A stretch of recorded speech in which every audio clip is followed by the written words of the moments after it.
I'm going to go ahead and record Team Call Tuesday, and it is April. Crazy that it's April. We've got Big Success Club prize of a backpack coming up. We all want to hit that. And thank you, Chrissy Riggins, for my green tea nightly cup that I love so much with my little anchors on it. Love it. And I asked Nikki to talk because I try to keep in my mind when I have my coach calls weekly, what keeps coming up, what do I think we need a little bit of extra help on. And one thing that I think it's just finding new people, expanding our network, the power of having a lot of us in our area as well. So Nikki is going to share her wisdom with us. So let me change the view here somehow to figure out how to do that. And Nikki, I will let you have the floor. Hey guys. All right. Well, first of all, I should shut my door because you know I talk loud sometimes when I get excited and my daughter's in bed. So, all right. So, obviously, like Kim said, first of all, I just want to say I really appreciate Kim doing this Tuesday night call. I think it's great how we can, really be meet people's time schedules and whatever you want to call it, and really be offering this to meet those needs. And I just really want to thank and recognize Kim for being such a great leader and such a vital part of Rev Empire. And it's just great to have that leadership. And I really depend a lot on Kim. So if y'all didn't know, I really appreciate Kim, and especially, like I said, especially this Tuesday night call. And I've really enjoyed just letting her take over this Tuesday call and just show her leadership and her teaching skills. But I'm also too happy to hop on and share things because it's not necessarily that I know it all, because I sure don't. Or that I have all the answers, because that I don't. But as you hopefully know, it's really all about learning from each other, and that no matter how long we've been a coach or not, or our background, our circumstances, we each have something to offer the team and the network, really. So always, and as always, I say whenever I share with anyone, like I said, I don't know all the answers. I don't, just because I do it a certain way doesn't mean it's the right way. And I just really encourage you to always keep that in mind, no matter what speaker you hear or person you hear talking, that just because they say it doesn't mean it's the golden rule. It doesn't mean it's the only way. It just means it's their way, what they've found to be useful, and take the bits and pieces, the nuggets that apply to you, and how you want to specifically run this business and run your life. All right. So that said, if you're going to take notes tonight, I have 7 key points. So write that number down. And then if you happen to miss one, maybe we can go back and find out what it is. But tonight we're talking about extending your network, expanding your network. Because if you didn't know already, we're in the people business. We are in the friendship building business. And your number one goal should never be to sell to someone, should never be who can I get to drink Shakeology, right? Like, you shouldn't have that blinder on of like going out seeking people, because obviously that's not going to work. People are going to feel that from you. Your goal needs to be getting to know people, because the more people you know, the more likely you are to find the people who want our help. All right. So a couple different ways to do that. Of course, Facebook, social media is the gold mine of finding people, because you will never run out of people, because it's endless on how many people are there. But a couple different things to consider, ways to go about finding friends on Facebook. If you didn't know, Facebook will suggest people to you based on who you're friends with, where you live, what you like, and that type of thing. So obviously that's a great idea. The easiest way to find people is Facebook will suggest people to you. I don't recommend just going friend on all of those, because who knows what their algorithm is to find people, but it's something to consider. So instead, click on those profiles and look at their profiles. Is this your type of person? Is this somebody you want to have a conversation with? Now, that said, I don't think that should be, don't let that limit you, because you never know by someone's picture or whatever, if it's hard to tell exactly who someone is. So if there's maybe a little hint of something, or if there's a little something that maybe you can relate to. And then even if it's not somebody who you think you can relate to, maybe you have a bunch of mutual friends with them.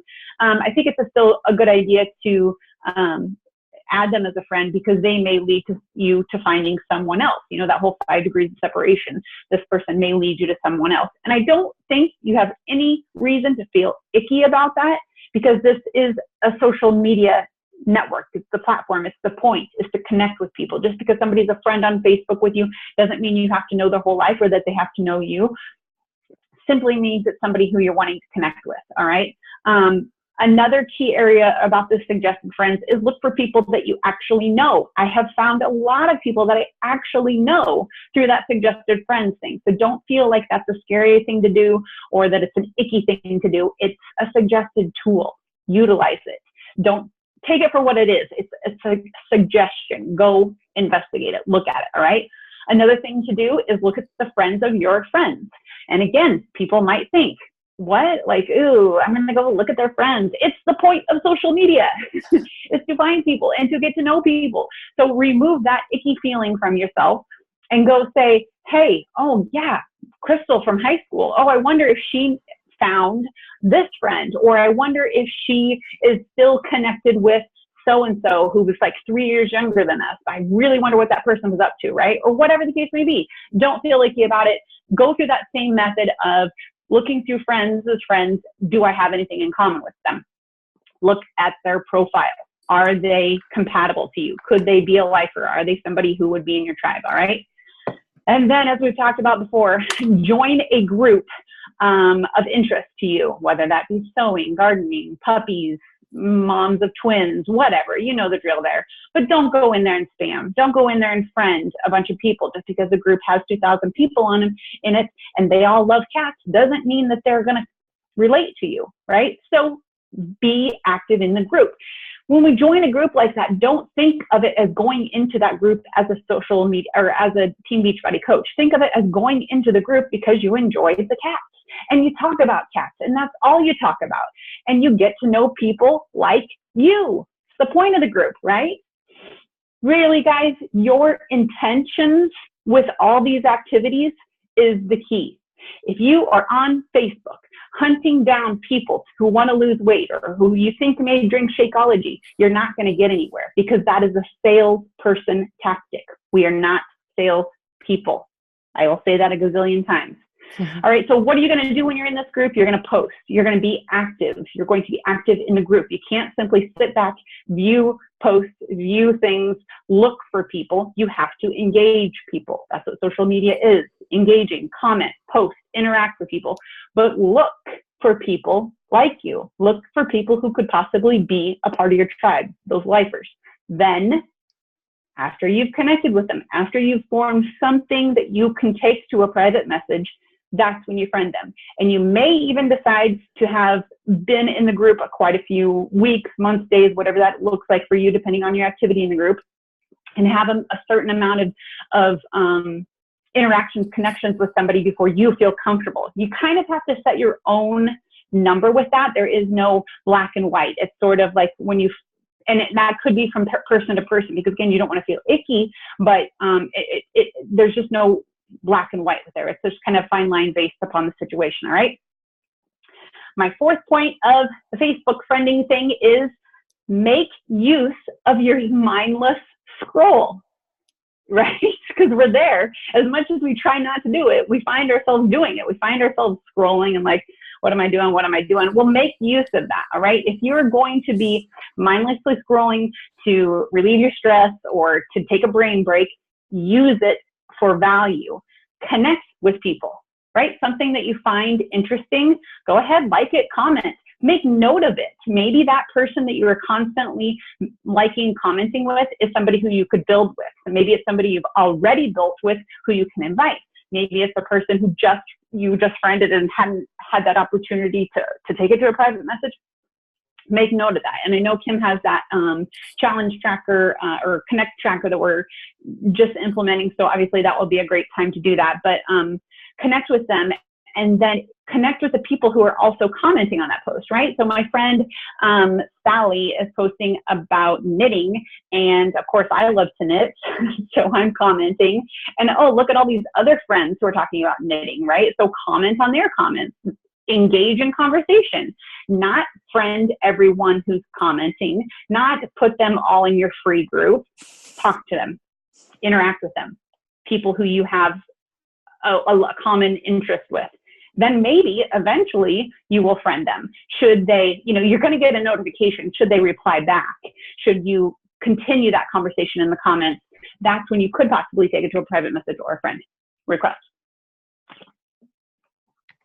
All right, so that's Facebook, and we're throwing that to the side now, okay? Because as awesome as social media is, it is not the only way. And I really, really want us to help our coaches overcome this thing of, well, I don't like to do social media. I don't like to post on social media. Well, I don't, I feel icky doing social media, whatever the case may be. Maybe we have some coaches. I have a coach who's not even on social media. I have two, actually.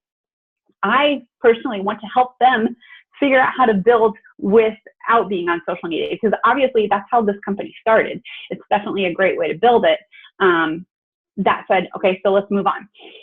Number one, I guess this is technically number two, the biggest thing about building off of social media is look up from your frickin' phone. Okay, people? Be present where you are. Whether that be at the grocery store, at the post office, sitting on the couch with your family, hanging out at a friend's house, whatever. Be present where you are, connect with the people and the experience, the environment that you are in. Show respect to the other people you are with, and that you care about them, that you are being present with them, and then put them aside. Do it for you. Hello, why are you at your friend's house hanging out with them? Is it to text people on your phone? Is it to do your business? Is it to play a stupid game? I can think of people who are guilty of this in my family, not you. And it's irritating to me. Don't waste the moment. Don't waste that experience, that time with the people that you love, those friends that you don't get to see because you're busy doing business. Please don't do business. Or that you're busy doing other things that could be done in a separate time. If it's something so super urgent, excuse yourself for a second to the bathroom. Nobody knows that you're on your phone doing business in the bathroom, right? We're all coaches. We drink a lot of water. We got to go to the bathroom a lot, right? Be respectful of the people you're with, right? And for your own sake, be present, be in the moment with the people you're with, all right? So be present with where you're at. You will never get that moment back, that time with your spouse, your friends, and your kids. So also that might make you stick out in a group to not always be on their phone. And maybe that would be, a benefit to hopefully get you recognized by people that you're different, because let's face it, we're different, right? Okay, so look up from your phone, and that will open a bunch of opportunities to people who you didn't even see, things that you didn't see around you, or people that you didn't see around you, or just the body language of that. If you're constantly looking down in your phone, you're not very open and inviting to a conversation. You're putting yourself off, and that's giving you a bad presence, whatever, that coaches are always on their phone, and we don't want that either. How are we going to invite somebody into this business if all they see us is always on their phone, always doing things? That's not a very inviting experience, a very fun experience for them to be a part of. So point 2, look up from your phone. All right. Number 3, volunteer. There is an endless amount of things that you can do to volunteer. And the reason, we'll talk about this. Anything at your school, obviously. Things in your church, community events, fundraisers, things that you love to be a part of. Those are all opportunities for you to not only just enjoy the things that you love and those benefits that we get for just as a person volunteering, but obviously those are times for you to meet new people, for you to get out and be around people. And even if that's not your personality, I can think of a story a while ago that my mother-in-law shared with me. We were at a baby shower, and she's like, I always dread these things, you know, getting out of the house and getting dressed and going to these things. And then you have to socialize with people, and, you know, sitting at home and thinking about it, I always just dread it. But once I'm there, once I'm doing it, I always have a good time, and I'm always glad I did, and I'm glad I went out. And so I understand that that is the case for some people, that, you know, that you're like dreading it. And I've been there too at times. It's like, oh, do I have to go to that thing? And of course, whatever mental state we're in is obviously going to determine our experience there. So it's definitely something that we have to decide in our mindset before we go into it, that we're going to go into open minded and excited and have a good time and whatever. But recognize that in yourself, that which things are you invited to, or, you know, things that you could volunteer. Are you simply just saying like, oh, I guess I could go to that. I mean, you know, I don't know what's going on. And then you get there and remind yourself that you do have a good time. All right. Other things like, you know, doing favors for people, doing favors for friends. Now, I'm not telling you to spread yourself so thin and go volunteer for everything and say yes to everything, because it's definitely not the point. Everyone's unique. Everyone's different. Your situation is different depending on how much time you can, you know, volunteer for things. But I also think that sometimes we think that those things are, I don't want to say a waste of our time, but that, you know, aren't an effective use of our time. But I'm telling you, they are. And it's not only the fact that opens us up to more people to network with, but it's also that what it does for yourself. And those are obviously things that, you know, you can share with encouraging other people to volunteer too. What else? Also, this makes you known as the giver, a helper, you know, a person who's showing kindness. I have a friend who needs help 3 days a week taking her son from school to daycare. And it's sort of an inconvenience for me, and I don't really like doing it, but then I put myself in her position and I think, wouldn't I love this help, right? It's sort of the thing of like, you get what you give, right? So if you are constantly putting out kindness and constantly being a giving person, that's obviously what you're going to get in as well. And if you are doing these things for other people, for instance, me taking my friend's kid from preschool to daycare, 2 places that I don't ever go to, right? I mean, I have no reason to go to the preschool. I have no reason to go to the daycare. And now I'm out in those places, and I can't say necessarily that there's been opportunities to talk to people, but I may be friends with them on Facebook or whatever, know of them, and seeing me more often, becoming more of a, you know, seeing them will hopefully warm them up to having a conversation with me. Or, you know, maybe I'm going to see them on Facebook later and say, hey, I think I see you on Tuesdays and Thursdays, yada, yada, right? So just sort of these other things that we don't necessarily think of that could come from volunteering. All right. And right. So then hopefully you're just viewed as a good person in your community. And I'm not trying to say that as like, go do these things so that people will think you're a good person. I'm saying these are opportunities for you to show your kindness. Okay. So yeah, I think you get the point of that, right? All right. Moving on. Sort of the same thing about volunteering is just say yes to social events. Sort of like the story about my mother-in-law wanting to go to, not really wanting to go to the baby shower, but you just kind of do it because you feel good, right? Social events are a great time for you to get out. And again, be known, and not to be like, hey, I want to be a celebrity, but it's a way for you to network with people, to get to know more people. And then when you're at the social event, you have to actually talk to people, right? You can't just go and sit there and hang out and think, well, I have 300 friends on Facebook, so somebody's going to come up and talk to me. It's not going to happen. You also just want to be known as that person who's kind, who's inviting, who's warm, who's easy to talk to, who's caring, who's polite, and, you know, starts conversation with people. And I understand that this may be uncomfortable for you. Maybe you're not a real outgoing people person. Believe it or not, I'm not really an outgoing people person. When I get to share things that I'm really passionate about, that's when I come alive and I want to talk, right? Like if you've seen me teach a fitness class, you know that I'm like all over the place. But so this is possibly uncomfortable for people, but it's also an opportunity to grow. And anytime we grow, we have that opportunity to learn something new about ourselves. And I don't know about you, but that's just really exciting to grow and learn and experience new things.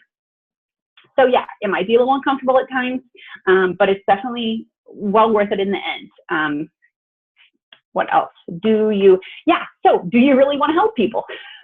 It might take a few things like this to get that are a little bit uncomfortable for you to be put in a position where you can get to know more people and actually help them. So yeah, it might feel uncomfortable, but how bad do you want it?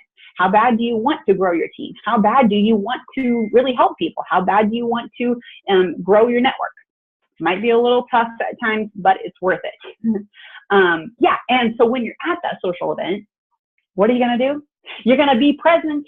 You're not going to be on your freaking phone the whole time, right? We're not going to be known as those coaches with the nose in the phone, not relating to people, not talking to people. Be weird. Be that one person who doesn't have their phone in their hand constantly. Try it. You just never know what might happen, all right? Another point is ask for referrals. So obviously you're going to be asking for referrals from your customers. Hopefully you've built a good relationship with them. They know, like, and trust you.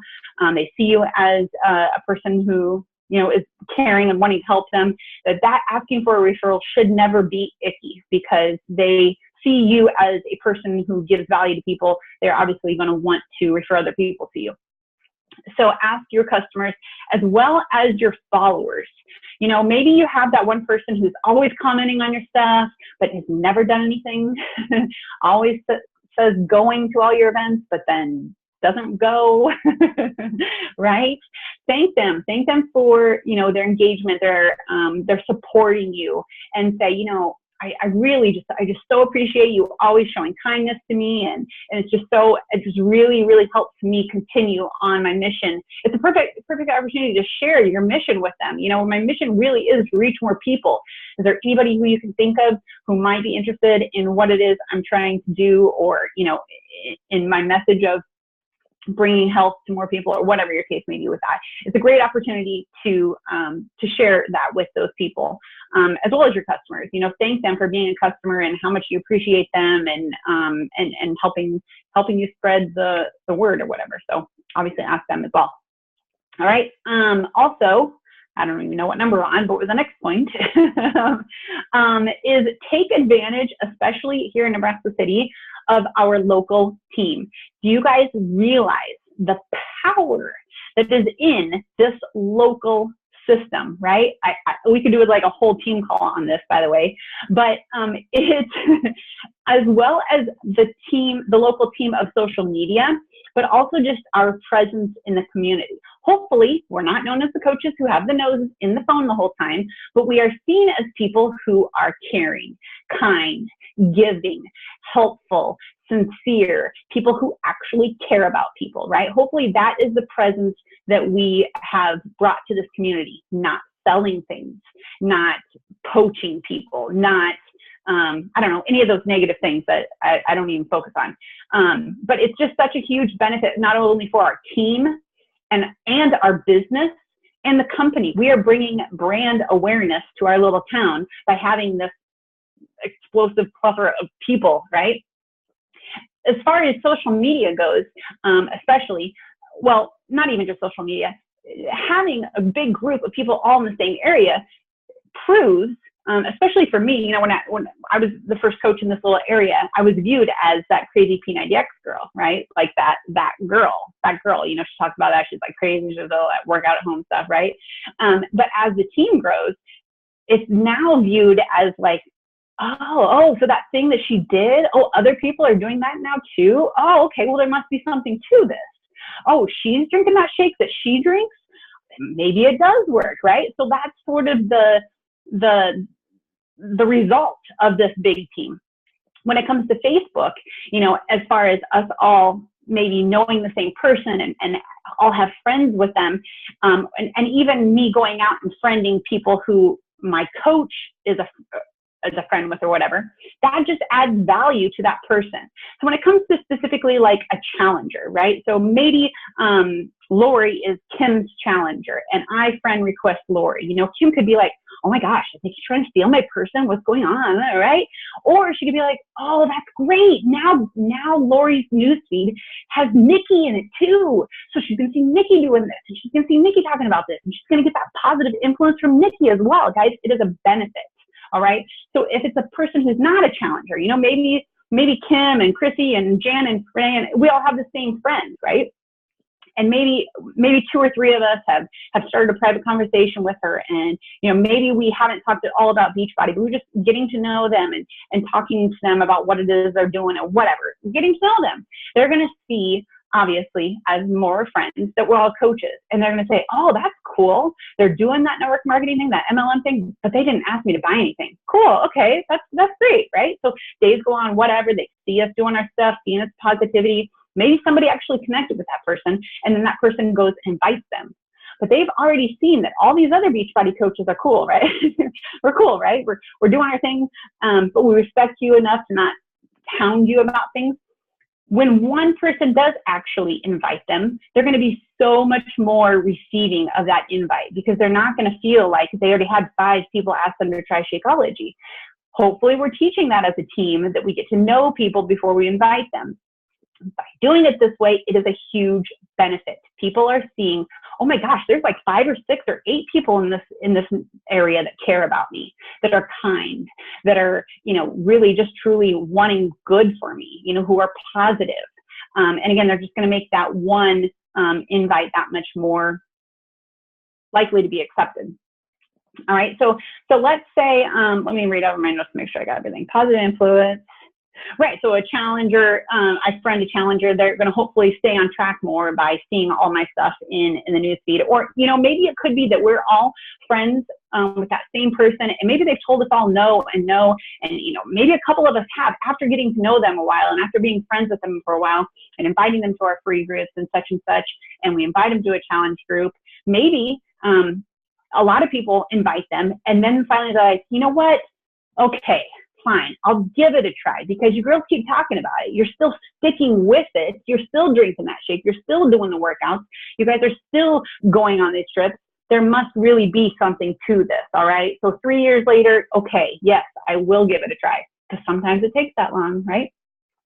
That it really is a huge benefit as well, to have us all still in our news feed, right? Because if I say it and you say it and the whole team says it, there must really be something to this. It's not just Nikki, weird P90X girl anymore. Another key point is, maybe I've been friends with this girl for 5 years, and she's seen my whole journey, but for whatever reason, she doesn't connect with me. Maybe it's a weight thing. Maybe it's a personality thing. Maybe she just has this vendetta against me or whatever. But she sees these 5 other coaches from our team doing the same thing, and she really connects with this one. What would happen if you had never friended her because, oh, well, Nikki's friends with her, so she must already have talked to her or whatever, right? She would have never gotten helped. You don't know who a person is actually going to connect with, to have a personal relationship with. It could be something to do with the past. It could be something to do with personalities, for whatever reason. You just never know. So don't feel like you can't friend somebody because somebody on our team is already friends with them. That's a huge mistake in my opinion. All right. The other great thing about having so many local coaches, and especially on social media, is because we are hopefully posting on each other's stuff, right? So we're seeing somebody maybe post about the benefits of being a part of a support group, right? I hope that we're all commenting on there. Yeah, the group is what gets me going, blah, blah, blah, blah, whatever. Congratulating each other on things, showing that interaction, right? So then again, they're going to see people, especially as us in our area, that our team is not competitive, first of all, that we really are all working together as a team. And they're going to see that it's not us working our own business, that we are really connecting and supporting each other on social media, that we're not trying to, again, steal people's customers or anything like that. It's just a lot of team support, team unity by us commenting on things like that. Also, our local Super Saturdays. I mean, we had done them over the last year all the time now, being that we needed a venue. Still definitely a possibility, as well as just other local events, our holiday hangout thing. It's also a huge benefit that you can have that one-on-one coach time with your upline, as well as something we haven't really utilized is a prospect meeting, So Kim has a potential coach, right? heck yeah, I want to go meet with you guys and see what I can do to help, that person better understand what we do, or answer any questions, or say it in another way. Sometimes, you meeting with a coach or a potential coach is one thing, but for them to hear it from another person just totally changes things for them, solidifies what you have already said so much more, or, just that other person just brings some reality to it, I guess, legitness to it. All right. So, all right. Is this my last thing? Yes. Okay. This is my last thing. Look to connect with people, right? So not that you're on the hunt for people, but just open to connecting with people. Having that open, inviting body language, and then just making yourself aware of your surroundings, of who you're around, to possibly connect with people. Because people are everywhere, right? They're at the bank, they're at the store, the library, your school. The problem is, we will tell ourselves that we have no one to talk to. And then what happens? We have no one to talk to, right? That's exactly like one of my favorite things is, whether you think you can or you think you can't, you're right every single time. You're putting that negative thought, negative energy, if that's what you believe, in your head. That's what you're going to get. So don't do that to yourself. Don't do that self-sabotage of saying, well, I probably won't make Success Club this month because I don't really think I have anybody who's interested. I don't think I'm going to be able to invite anyone because there's just nobody on Facebook anymore. Or, I just don't go out. I just don't get out of the house much. So I probably nobody's going to connect with me, right? You can't have that mindset. You can't do that self-sabotage. Maybe you're saying, I don't have kids, so I can't go to the school, or I don't like to shop, or I have strange hobbies, right? Well, newsflash, there's other people who don't have kids. There's other people who go to the store at midnight. There's other people who have weird, strange hobbies. Those are your people. Those are the people you need to connect with. So own it. Own who you are. And don't be afraid of that. Your social media is yours. It is your brand. It is who you are. So especially on your like pages and in your groups, boldly be your unique self. There's no shame in it. And the beauty of that is, you're going to attract people who you actually want to talk to, instead of friending a bunch of suggested friends who you don't want to talk to, but they're suggested friends and you have some mutual friends. So I don't know, maybe I'll be able to talk to them, right? You want to attract people who are like you, because those are people who are exciting to talk to. They're going to want to hear from you, and you're going to be excited to talk to them. All right. So share your uniqueness, and don't do that self-sabotage of telling yourself you have no one to talk to, because then you won't have anybody to talk to. I don't know if you guys can see that, but it may cut us off. And yep. I love this. We're good. That's all I ended it. You got it? Oh, I love it. I love it. I love it. I'm glad we got to hear it all. I was hoping it all record. Make sure you guys take notes. Make sure you guys are connecting with people. Thank you for hopping on tonight. And keep inviting to The Biggest Loser. Keep connecting with people. Download the tracker. Download the bat. We want to see the bat. And thank you, Nikki, for hopping on and volunteering in my classroom so that we would meet. Great point. All happens for a reason. It all happens for a reason. So hop on in the morning with me if you're up at 7. Yep. And listen to the recording if you're not up or can't listen in the morning. So vital. Check the file sections. Listen to these. Make your kids listen. Whatever. In the car. That's right. Okay. A little personal development for kids. Yeah, exactly. My daughter's listening to Shailene on the way to gymnastics. She's not impressed, but she's getting used to it. So love it. All right. Well, Nebraska says good night. Chrissy's way far away. Our Nebraskan that's soaking up the sun. All right.